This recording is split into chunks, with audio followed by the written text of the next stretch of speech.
Here's what you should ask a potential spouse. So I posted a couple of videos talking about some of the qualities to look for in a spouse, and some of you wanted to know, well, what questions should I ask to gauge those qualities? So I'm going to share a few of the important questions that I like to ask. One of the things that you should ask about are what this person's goals are as it relates to Islam. What are some of the activities that they're participating in within their community? Are there any classes that they're taking to try to increase their knowledge? The reason that this is important is because you want someone who is actively trying to improve upon their Islam. I always say this when it comes to knowledge in Islam. Knowledge is not really about how much you have, but it's about being humble enough to know that you have so much more to learn. And the pursuit of knowledge in Islam is a never-ending life journey. Even the most knowledgeable people in Islam continue to learn. The next thing that you should try to gauge is how this person deals with problems and conflicts. So the question that I typically like to ask to try to gauge this is, who are the first 5 people that this person would go to if me and them were to have a problem or conflict? And if they're generally pretty quick to respond with 5 people that they would go to, it's usually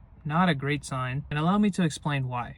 I am of the opinion that any problems that me and my spouse have, they should be kept between us. If we were to go to a friend or a parent with our problems, between the first time we went to them and the second time we went to them, they're only going to refer back to the first time that you told them about that problem and validate the fact that your spouse might not be the greatest person. Because in reality, we don't make the greatest effort to explain to them maybe the 1,000 great things that happened between the first 2 problems. So they may subconsciously have this negative image of your spouse. I feel that me and my future spouse should be able to resolve all of our issues between ourselves. And if we need any guidance, then we have the Quran and Sunnah to fall back on. As far as anyone is concerned, my spouse is perfect and everything they do for me is perfect. Another thing that I try to like to gauge is how compassionate and kind is this person. The 2 questions that I typically like to ask is, how does that person feel about having many children? And then the second thing I'll ask is, how would that person feel if my parents had to suddenly move in with us long term? If they speak in an excited way about having children, or if they're very quick to welcome my parents into our home, again, I didn't really provide much context into the question. I just want to kind of see how they respond and if they would even want any context to that question.